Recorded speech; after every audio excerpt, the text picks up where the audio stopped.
How to get your all-in-one granny squares to turn out perfectly every time, easily, without stress. Step 1, use your own natural tension. Don't worry about changing your tension. Step 2, always have color left over at the end of each round to slip stitch out. 3, go down in hook size if needed in order to achieve this. And 4, when the color changes, chain 3 to start the next round wherever it lands. All-in-one granny calls for a 5.5 crochet hook, 5.5 millimeter. Can't tell if you can see that. My tension is tight enough that I can use that size hook and end up with color at the end of each round. But if you need to go down in hook size, do so. I have finished the first round, and this is how much color I have left over of the first color. Now that's the second color. Not a problem. We just slip stitch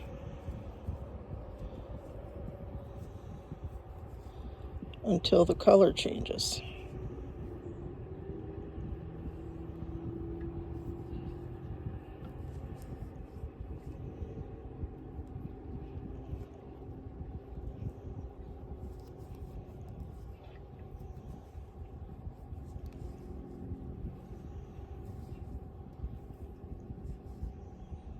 Another thing I do is only chain 2 in the corners, and I don't chain between the clusters. I'm looking through my camera to see what I'm doing. I'll meet you when I've slip stitched all this up.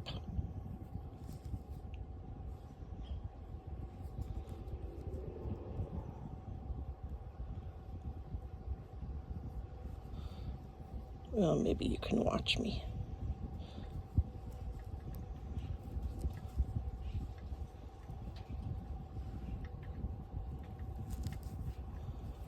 You don't have to go under both loops if it's easier. None of this is going to show.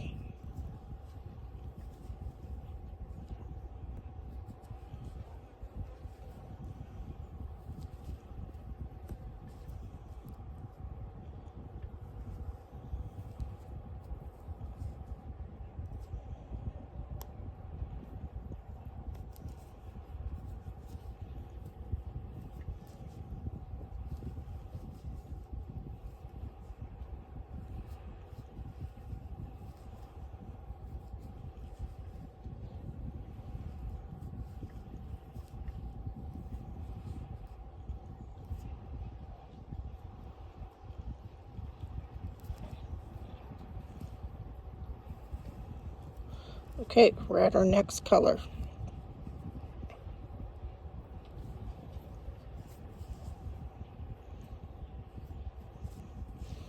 Chain 3.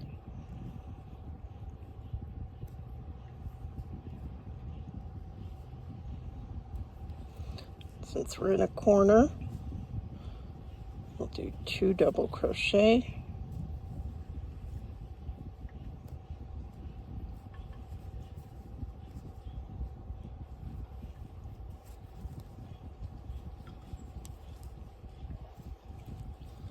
Chain 2, and then 3 double crochet, because we only needed to do 2 before, because we have the chain 3 that counts as a double crochet.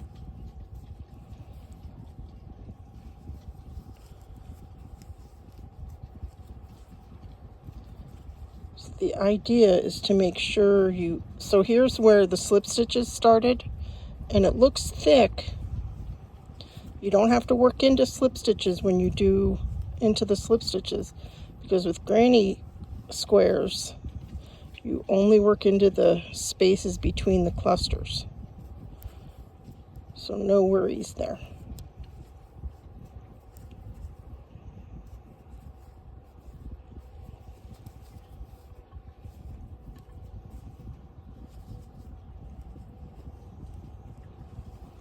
Chain 2 for our corner,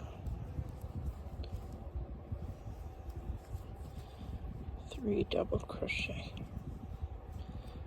I've been having to change how I hold my yarn due to a wrist injury, so I apologize for all the weird movements of my left hand.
Round 2, and this time we have that much left.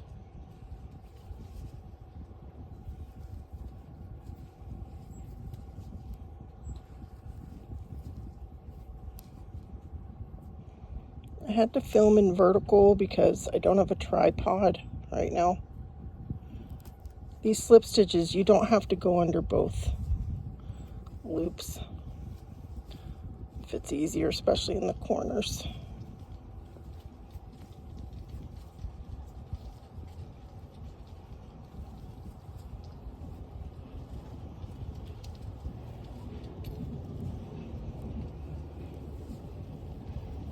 Okay.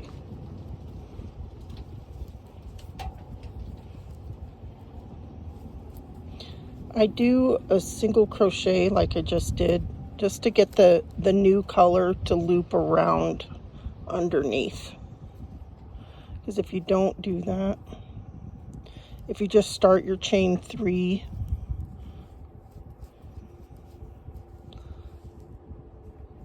it doesn't look as good. But that's not super important. That's not really part of this tutorial. It's just something I do. Okay, 1, 2, 3. That counts as our first double crochet in this cluster.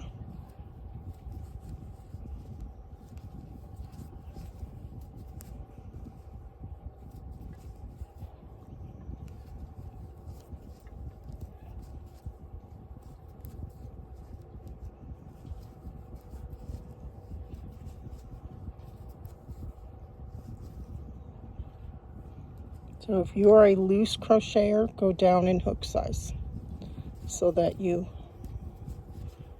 end up with color at the end of each round that you slip stitch in until the color changes.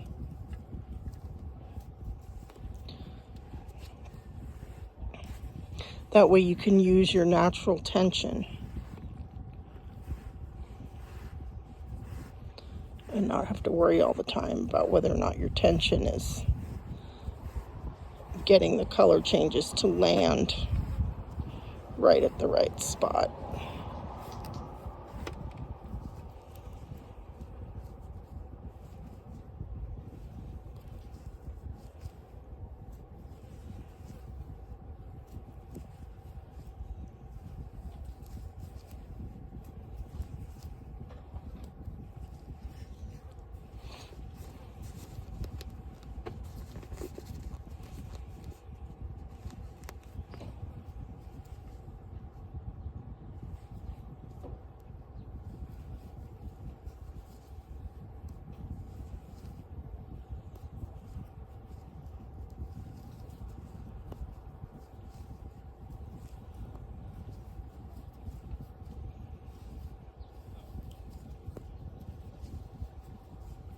Sorry, I have to remember to watch what I'm doing through the camera lens so I stay in frame.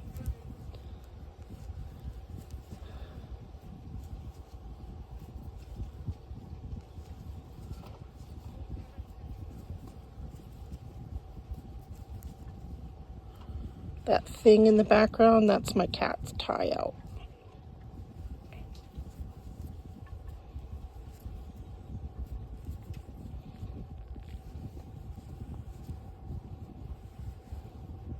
The thing that's sitting on the ground out there.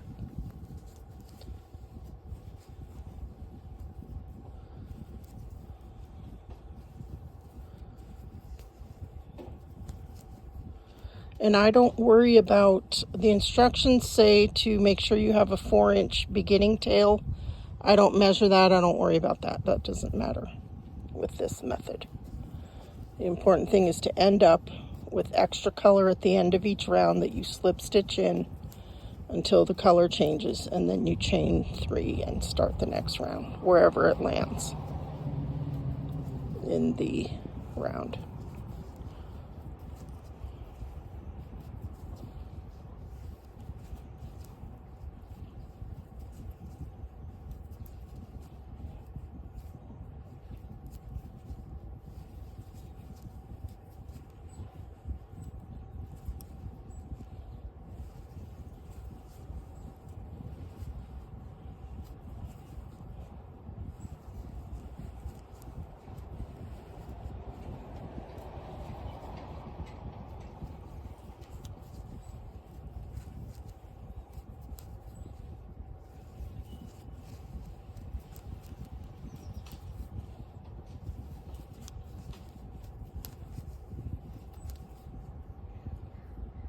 Three, yeah.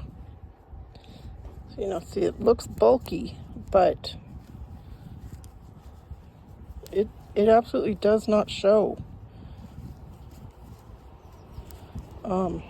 Yeah.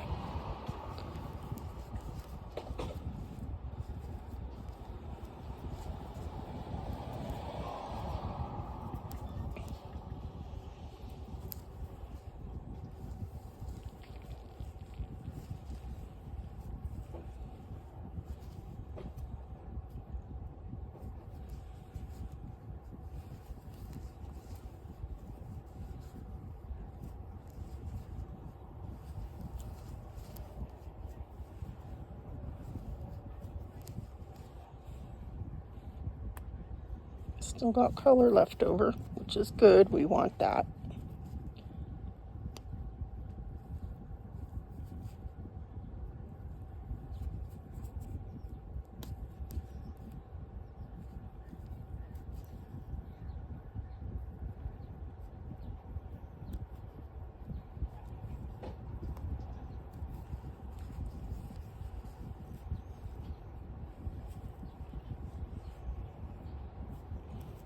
Finishing the round.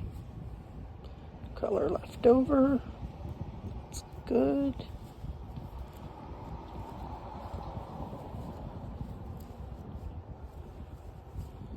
When I slip stitch between the clusters, I slip stitch around both of those. There. I don't work into the stitch. Oops. Got to talking and forgot that I'm slip stitching. The reason I slip stitch is it is less bulky than single crocheting. No need to single crochet.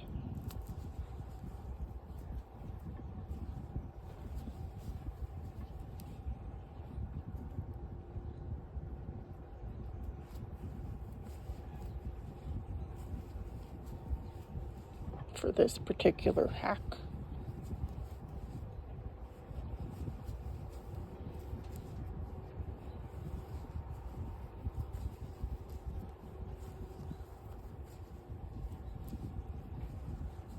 Oh, here's our new color.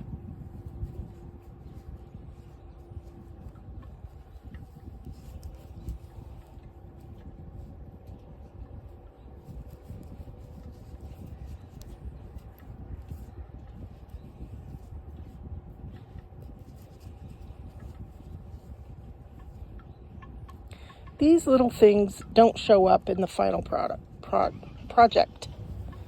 They really don't.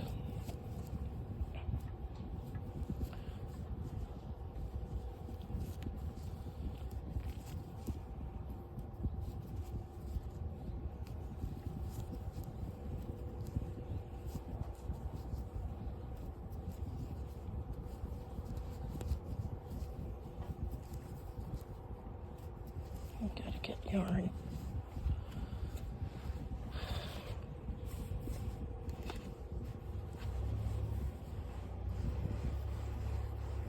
This color is Black Amber Moss.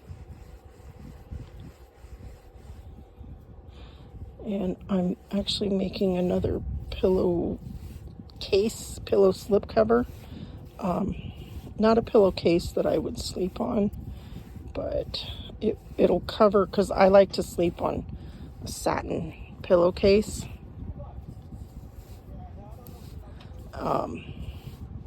But it doesn't go with my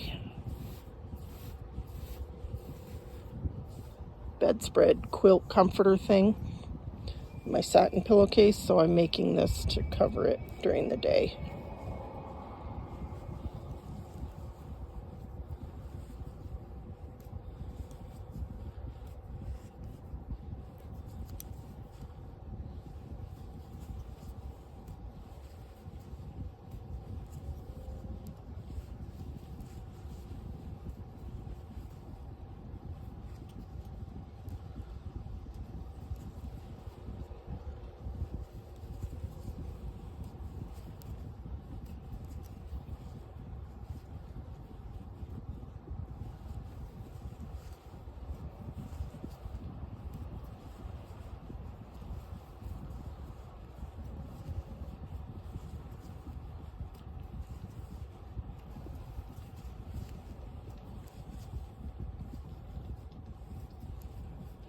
I'm going to pause my camera, finish going around, and then I'll catch you when I get here. Okay.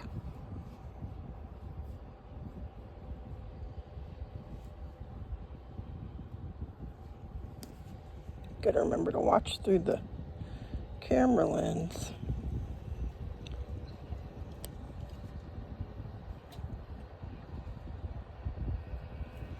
I was going fast just to get this round done, and when I crochet fast, my tension gets even tighter.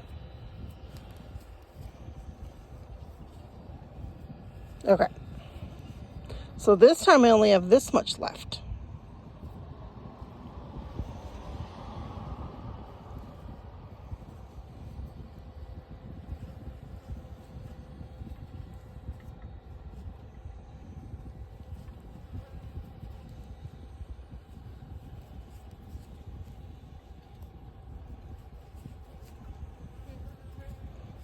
But I don't worry about my tension as long as I've got some left so that I can control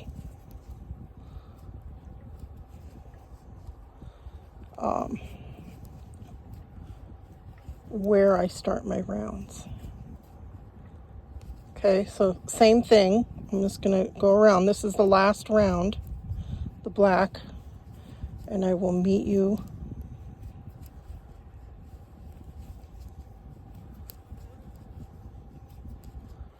at the beginning. Okay, I'm at the end. Slip stitch. Ooh, black yarn.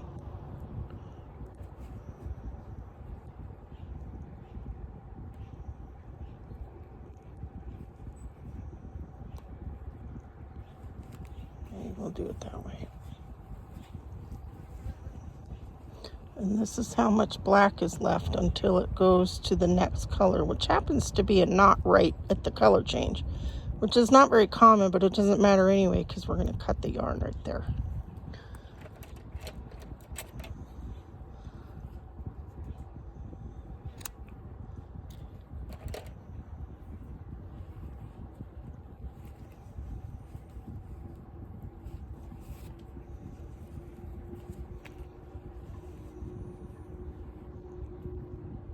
There it is. Stress-free. The only ends are the beginning and the ending.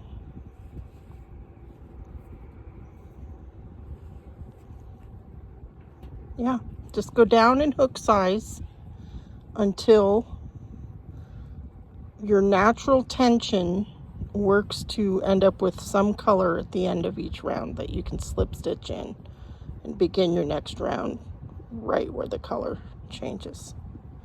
I hope this helps. I love this yarn. I do not recommend it for wearables that would be right against your skin. It's a Super Saver yarn. Super Saver yarn is great for blankets, and it's a very durable, affordable yarn that comes in so many colors, 80 some odd colors, and then that doesn't even count the multicolored options they have. All right, thanks for watching.